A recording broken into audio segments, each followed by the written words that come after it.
Hey, now, my listeners, I want to discuss something that's really important today, but is a little heavy, and that's medically assisted suicide or euthanasia.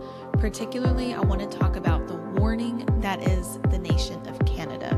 And I will link an article in the show notes from The Atlantic titled Canada is Killing Itself that looks at MAID, medical assistance in dying, and what that has done in 9 years to Canada. So we are going to be discussing those things. I'll also be mentioning suicide and suicidal ideation, but this is such a big topic. It really deserves a lot of thought and discussion and consideration to touch all of the different aspects and concerns with this topic. And I don't have time to do all that today because this is supposed to be our quicker, summer series where the episodes are theoretically a little bit shorter. So what you can expect from today's episode is I talk about a few things from this really important piece in The Atlantic and then give my take on it, are just some facts that I believe are true about medical assisted suicide and that show what happens when you legalize that and you normalize that in a society based on the evidence that we're already seeing. And while, again, it would take a much longer podcast episode and books and articles and research to go into really understanding the why of why it's wrong, and I do believe that it's wrong, what I want to do today is at least introduce a few of the main points that indicate why this is a problem for human beings. And so if you are like me and you believe that it's wrong, but maybe you have a hard time articulating why, then I would encourage you to listen, because I think maybe some of the things I touch on will at least give you some verbiage or maybe point you in a direction to continue reading and learning how to better articulate your own viewpoint on this topic. And even if you don't agree that medical assisted suicide is always wrong or you're not sure, then I also encourage you to listen, hear kind of the introductory reasons for why I think that it's wrong and dangerous. And again, that can give you a starting point for if you want to start formulating an argument, if you see some points you disagree with or you want to dig a little deeper. Because again, we want to equip you to know the why behind your beliefs, including on really important topics, or maybe even especially on really important topics like this one. So let's jump in. Again, as I said, this is kind of sparked by an article that I saw in The Atlantic that was recently published. Also, last week, I had the privilege of guest hosting the Millennial Roundtable for Point of View Radio Talk Show. And so our panel of co-hosts, we discussed this for a while, and it sparked some really good conversation and really thought-provoking ideas. So I just wanted to continue that because, again, I think it's important. And it's something that we're seeing more and more today. So our generation, millennials, Gen Z, we're going to have to probably deal with this more going forward than our parents or grandparents did. So again, let's talk about it. Now, just some facts. In Canada, MAID, or medical assistance in dying, was legalized 9 years ago.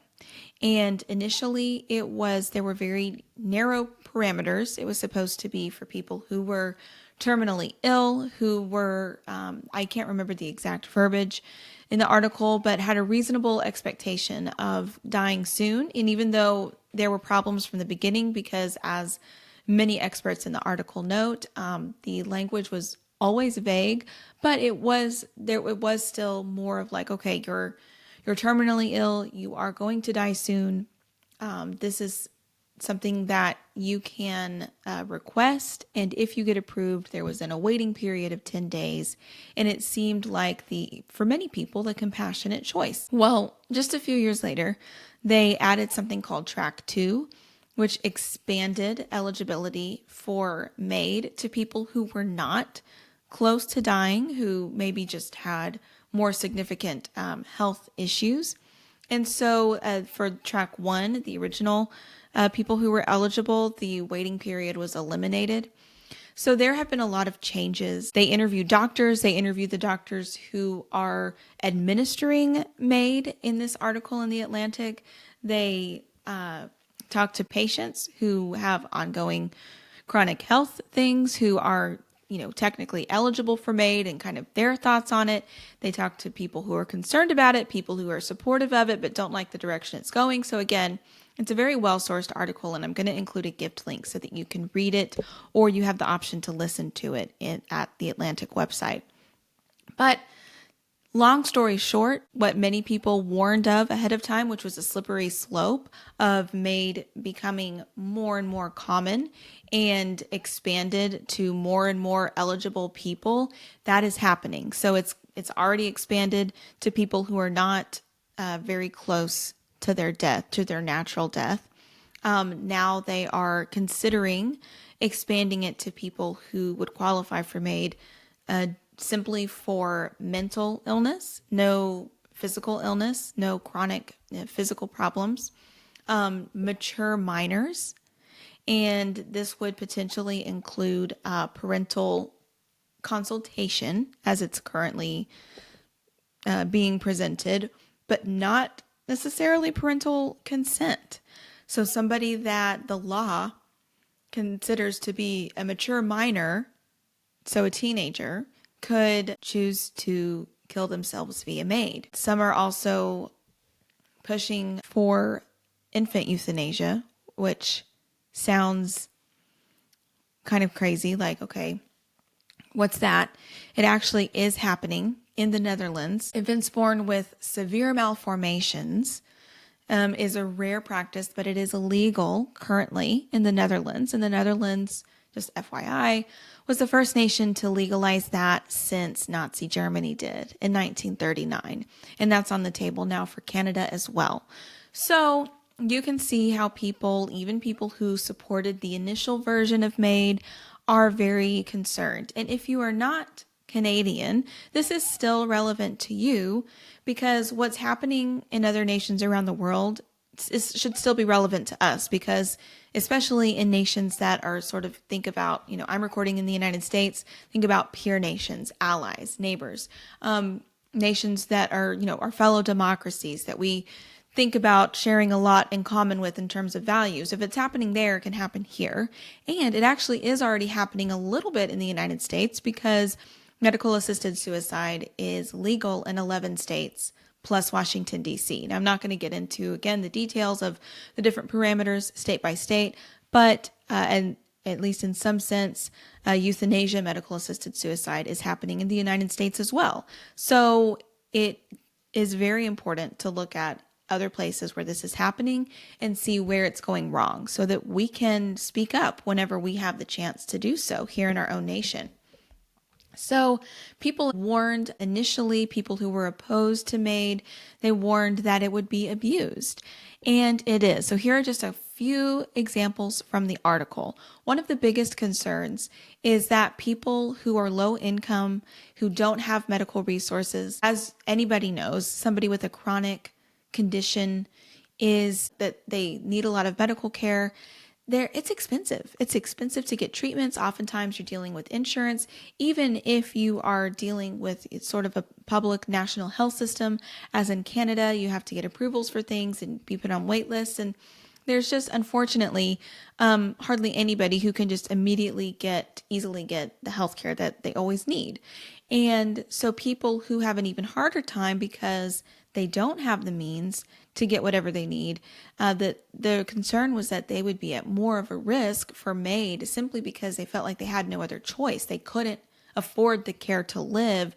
So rather than be a burden to their family or to society, or just deal with the ongoing burden of trying to figure out how to pay for their care and their treatment, they might just elect MAID. And so this is actually a quote from 2020 from the Disability Inclusion Minister, which is a position in Canada, who said, "We know that in some places in our country, it's easier to access MAID than it is to get a wheelchair." And she was going on to defend the fact that MAID should still be legal, but that should cause everybody to pause. Easier to die by doctors and get a wheelchair, that's not acceptable. There was another example of a woman in the article, Marcia Doherty.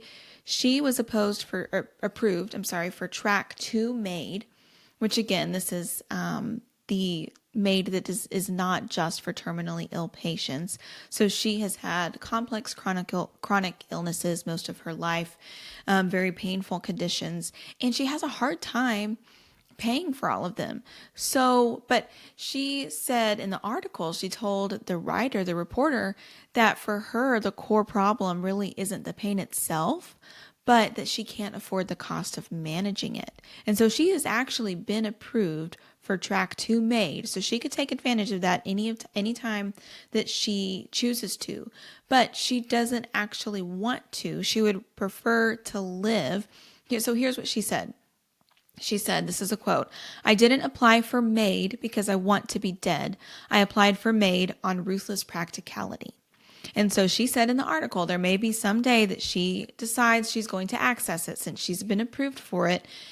And even if that is the case, she doesn't want anyone to say that she chose it, because in her mind, she didn't. She just, at some point, there may be a time where she cannot afford to take care of herself anymore. Here's another example of a track 2 case where a man was diagnosed with cancer in his 30s, but his prognosis for treatment and full recovery was extremely positive. The doctors were encouraging him to go ahead and move forward with the cancer treatment because he had a very good outlook of defeating cancer. But he applied for MAID, and they really pushed him to say, the doctor that's interviewed here that dealt with him said, what if you had a 100% chance of recovery? Would you still want treatment? Because they were saying, like, look, you're young, otherwise you're healthy, your prognosis is really good here. And he said no, because he didn't want to suffer through any treatment at all. He didn't want to deal with any pain at all. So he would just rather die. And they approved him. And so they killed a otherwise healthy man in his 30s whose only problem was that he didn't want to endure cancer treatments. So these are just some of the examples of what I think are some of the, it's a long article. There are so many horrifying anecdotes. There's anecdotes of people who try to sit up in the middle of being injected with these lethal drugs, and their families having to hold them down. They are approving people preemptively who are diagnosed with Alzheimer's or dementia, so that they can say, hey, once I get to this point, then you can go ahead and kill me through MAID. But with the original law, again, there was supposed to be final consent on the deathbed right before the injection happened. So there's just all kinds of examples of where this is going, I think, very wrong, and where people are feeling very conflicted and realizing that there's not a whole lot of safeguards. And this is something that, as they admit in the article, the providers themselves, the doctors, are the ones who are really coming up with the policy as they go. They said they're making it up as they go because they're trying to figure out how to apply this thing to people who insist that they want to die. Here's another one that really bothered me. And then this is going to kind of lead into the why a little bit, and some of the big problems that I think should be very obvious to anybody.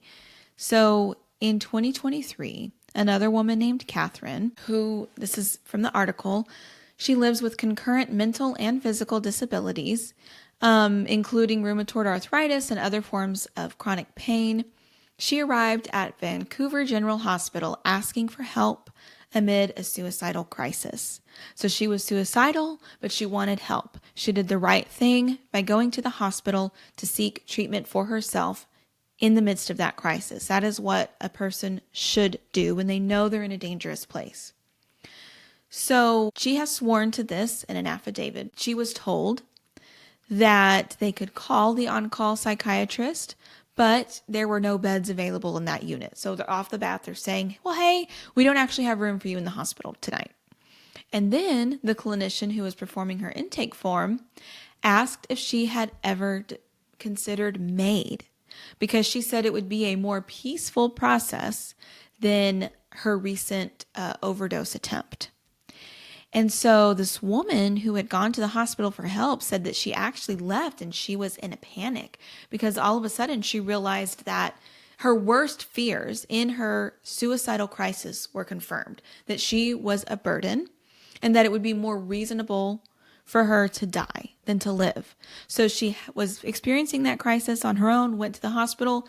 Instead of giving her help and rewarding her for reaching out for help, they just said, well, here, you don't have to, do an overdose. You can just apply for MAID. And confirmed her worst fears amid a suicidal crisis. Now, again, I want you to think about if you've ever had a mental health crisis or known anybody who has struggled with this. Imagine them hearing that in the middle of their darkest struggle. And this leads me into one of the facts, okay? So these are the facts that I think are obvious here. You can't fight suicide as a culture if you normalize or even offer MAID or medical assistance in dying, euthanasia, whatever you want to call it, whatever the program is in your nation or state. You can't oppose suicide and have things like suicide hotlines and all of this, and then also offer MAID. Because that example that I just gave is a perfect illustration of the lack of logic there, of saying, we can't tell people on the one hand, like, no, you matter. Your life is still valuable, even if you're going through a hard time right now, even if you're in pain right now, even if it's difficult, even if you're in a mental health crisis, the world is still a better place with you in it. And you need to live. You need to fight for life. And we're going to help you do that. You can't say that on the one hand, and then on the other hand say that, oh, but if you do it by, like, in a doctor's office, if you ask permission first, then it's okay. Because then the place that you're supposed to go for help, the hospital, in the midst of this crisis, all of a sudden they're the ones offering you the very thing that you're trying to run away from. So just logically, if you want to be consistent, you can't oppose suicide as a culture and also offer medically assisted suicide. You just can't do it. It's just, they conflict. They conflict too much. It doesn't make any sense. And people will know that. Just like the woman in the crisis, her worst fears, she said, were confirmed, that she was a burden and it would be more reasonable for her to die. So the next fact that I think is very evident is if you have a program like this, it is going to be abused. Okay, we're not perfect. People aren't perfect. Doctors are people just like everybody else. They're going to make mistakes. You're going to have bad doctors. You're going to have doctors with imperfect judgment. Okay, sometimes people are outright wicked. And if it becomes cheaper and more simple to just kill someone who has a lot of extra needs, that is going to become the default. And the first people who suffer from that are going to be vulnerable people. So people with the most need for care, people who have the most needs, period, those are the ones that are going to be pushed to just go ahead and die because this is cheaper. And that's just human nature. Tell me I'm wrong. Name one state. I don't care what side of the political aisle you're on. I don't care what your religion is. Name one example of somebody in authority who is always going to make the right decision by a vulnerable person. You probably can't. And so that is what we're doing to society when we legalize this for any reason at all, is we are putting very vulnerable people with a very serious, the critical point of their life, the end of their life. It's literally a matter of life and death. And we're putting them in the hands of governments, of doctors, of people who would just to state it plainly, benefit from not having to deal with their care because it's going to save time and money. And you really want to put those vulnerable people in the hands of those decision makers in that context? Really? With all of the talk today about power imbalances and being, people taking advantage of the marginalized, that's what you want to do? No, it's not empowering. It takes power away from individuals to put them in that position where there is even the option for them to elect medically assisted suicide. And again, it's another thing that brings us back to eugenics. Okay. A eugenics based society, or one where eugenics becomes popular, just like it was in Nazi Germany, is one that values people because they are a certain way, because they're healthy, they're productive, they're strong, they look a certain way. It doesn't value people, because they're human beings. It values them for what they can produce for society. And so if you are offering aid, that by its very nature is not valuing life because it's human life. It's valuing life for the extrinsic goods of either I'm enjoying life or I'm producing goods for other people. And once either of those things are out, then my life might as well be over. Sorry, that's eugenics. So another thing, and this is something that was just a very stark theme throughout the whole article in The Atlantic, autonomy, choice, control. Every time you were talking, or the reporter was interviewing doctors saying, what about that example? What about that example? Did that bother you? Do you ever second guess that? And over again, they said, it comes down to autonomy. It's not my choice. It's the patient's choice. So if, autonomy is the core value here. And at first that sounds good. Personal liberty, right? Personal freedom. You have autonomy over your life. So why not have autonomy over your death? If autonomy is your core value, then that is the logical extension of that, is to say, well, why not have autonomy in death? Why not be able to choose when and where and how I die? And so people are saying, well, if that's the core value, then we can't really argue with that. So we're going to, make it legal for people to at least have a peaceful experience. Okay. This is where it's going to lead. It is going to lead to people being empowered to die.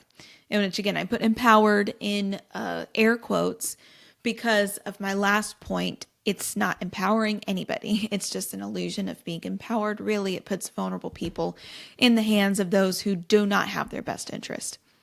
So there have to be limits to personal liberty. I love freedom, okay? I consider myself a conservative. I'm patriotic. I'm all for the Declaration of Independence and the Constitution and personal freedom. But I'm a conservative. I'm not a libertarian, because there have to be limits on your personal autonomy. Again, human beings aren't perfect. So if you just say autonomy is the most important thing, people are going to do really bad things, including to themselves, because, well, it's my choice. Okay, so there has to be a good for a well-functioning society in which people are truly protected, including from themselves. There has to be a good that is even higher than autonomy, of something we value even more than personal freedom at all cost. Because again, if autonomy is your guiding value, why not be able to kill yourself? And really, if you want to take it all the way, why involve the doctor at all? Eventually, you're going to get to a point where people are saying, why do I have to ask the doctor's approval to die? And again, you get back to that other fact I mentioned. You can't fight suicide in a culture and approve medical assistance in dying. It's just one step, one more government regulation that eventually people are going to rebel against. So again, you have to have another value that's even above personal autonomy, even above personal liberty. So I'm moving kind of from like the facts. Those are the facts that I think are evident of like, if this, then this.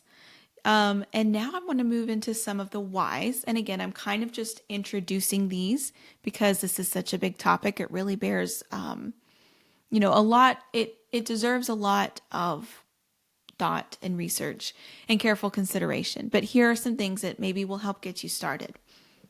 Human beings, like why can we not just say, well, if you're not enjoying life, or if you are not a productive member of society anymore, let's just be frank. Like if you are a burden, okay, in parentheses here, we're all burdens. We are all burdens in a way. I'll come back to that in a second. But if that's your outlook of human life, then again, why not say, well, I'm ready to die then, because I'm either not productive anymore, or I'm not, having fun. This is hard. So why do I have to stay alive? Okay. Human life is inherently and intrinsically valuable because that's how God made us. Human life is sacred, and yes, this comes from my theological belief, but I think it's very relevant here. And without this sort of belief, then you do have a society where it's like, okay, why can't you kill yourself? Because human life is sacred, and it's not our choice. Viewing human life, that's why taking life is such a big deal. It's the worst offense you can commit. And it's listed as such in the Bible. It is a very big deal because human life is sacred.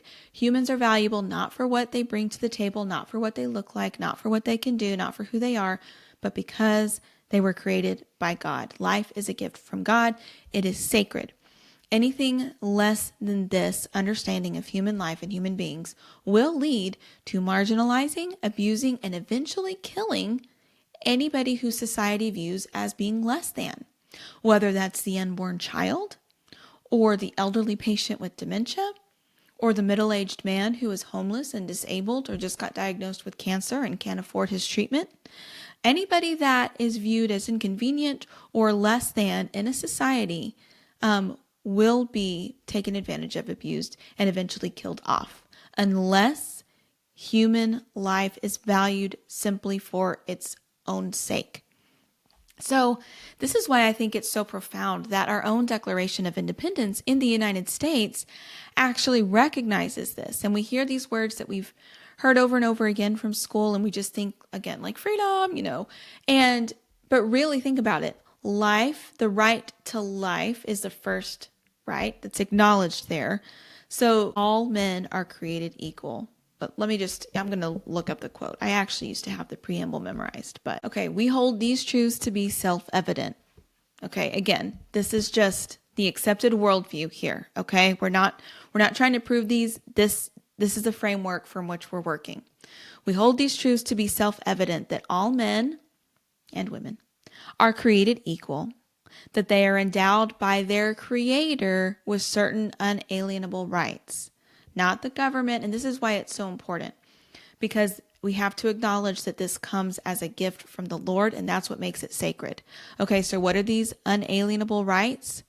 Life, liberty, and the pursuit of happiness. So we have a right to life. That's the first one mentioned.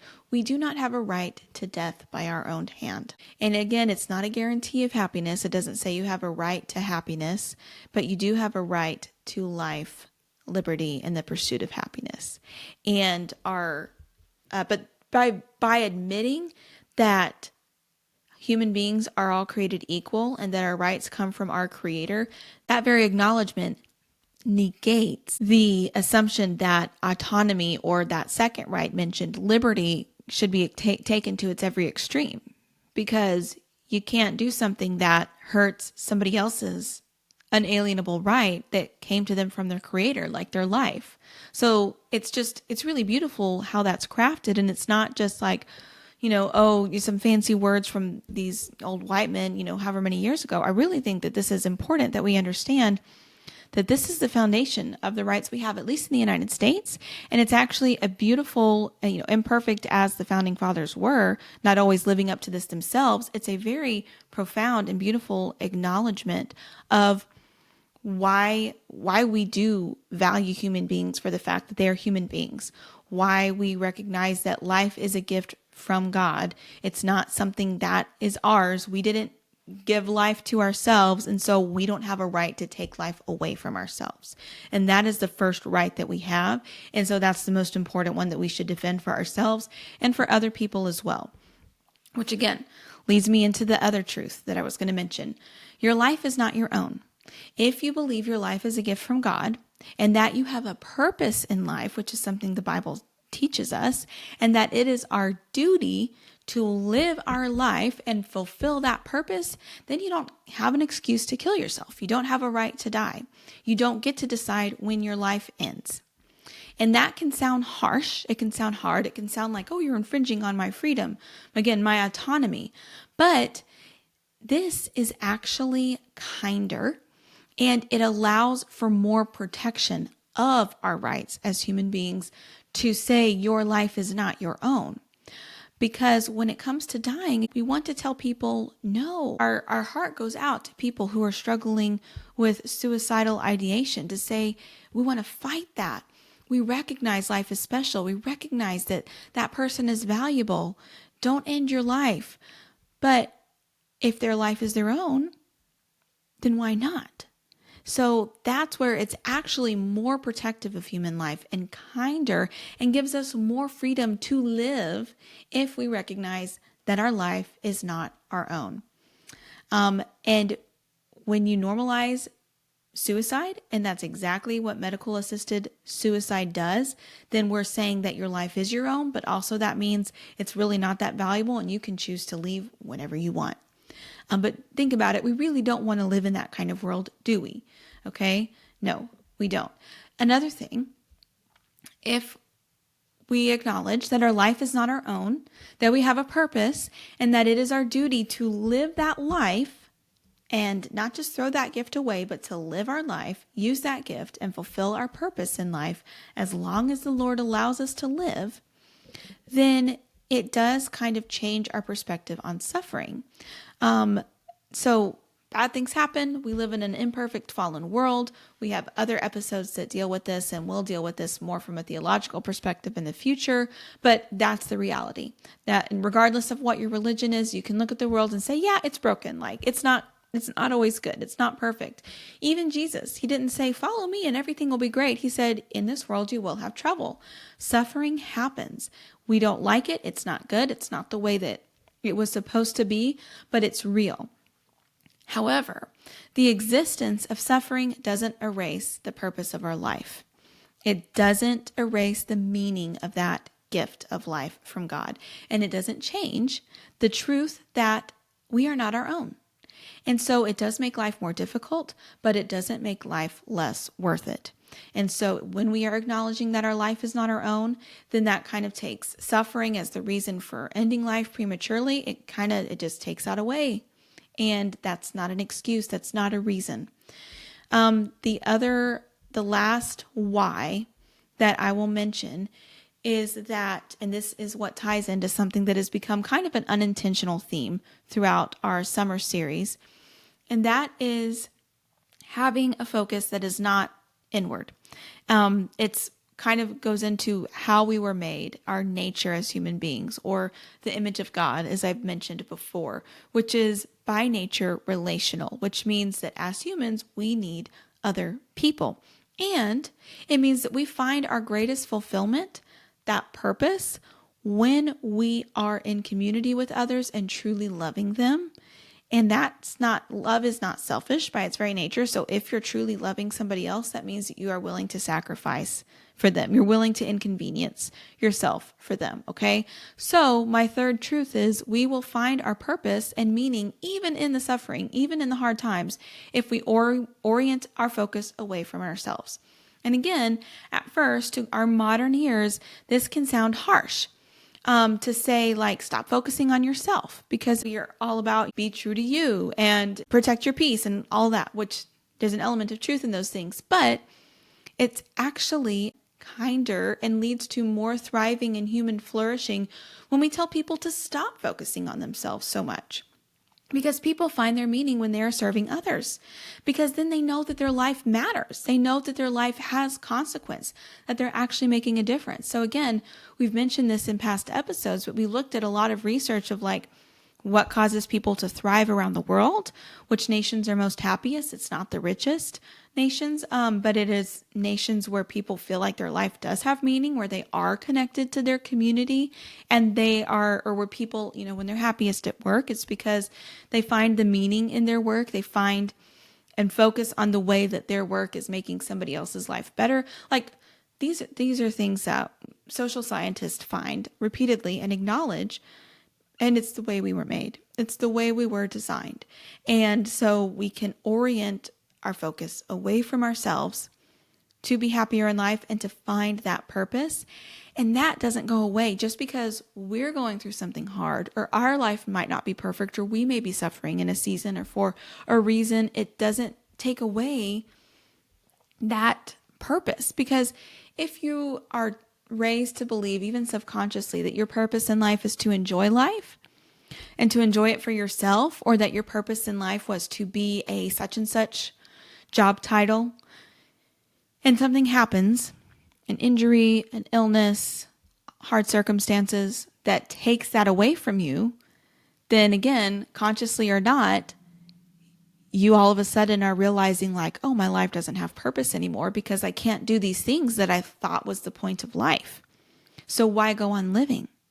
But if your purpose in life is to not be focused on yourself, but to focus on other people and to have relationship with other people, then that purpose doesn't disappear just because your circumstances change. In a society that values autonomy above all, it's easier to give up when life gets hard and painful or uncomfortable.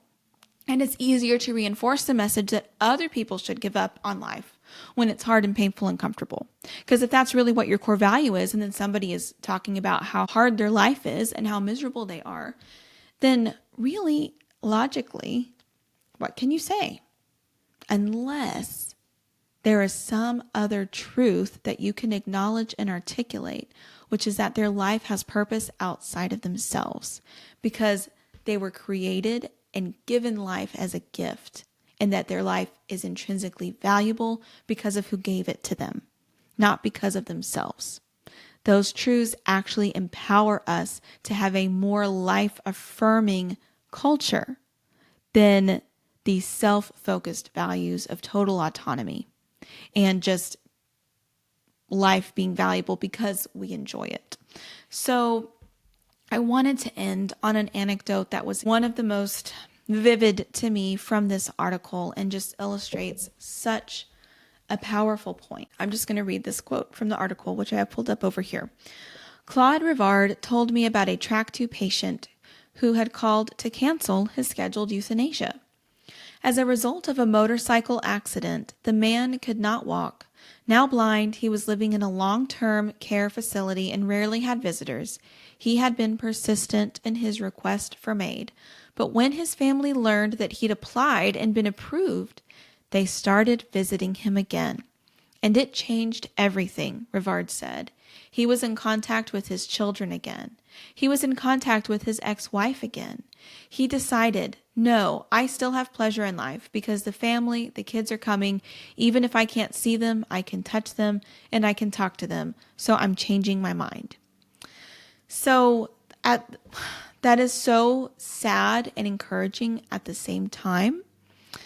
Because when people are in that vulnerable state, it can be hard for them to see the value in their life, even though their life still does have value and purpose. And that is where other people speaking life, holding those values and being able to speak it to them at that moment is so important. And that is why being there for people in the hard times is so important. That's what we were created to do. Not to just live our lives independently as long as we're having fun. And if somebody stops having fun or they get to be too much of a burden, then just let them end their life. But to speak life and truth into each other, to be there for each other when it gets hard. And back to what I said earlier, we will all be a burden at some point because we weren't made to be totally autonomous. We weren't made to function as an island. We were made to rely on other people. So yeah, you need people, and that's okay.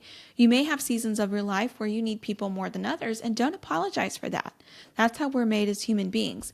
But I illustrate that just to show how fragile these decisions can be, these life or death decisions. And I think this is true whether you're in the context of MAID, so a doctor-approved euthanasia, or just plain old suicide. And so I want to encourage you, if you want to make a difference today, if you want to use your gift of life, reach out to somebody who may be lonely, who may be struggling, who may be in a hard season right now, and show them that they matter. You will glean so much meaning and fulfillment from that, and it could literally make a difference in whether or not they choose to keep living. So I encourage you to read this article for yourself. I hope it's given you some food for thought. If you have anything that you'd like to say in response, feel free to leave a comment below or email at info@nowaypodcast.com. Otherwise, I'll see you next week.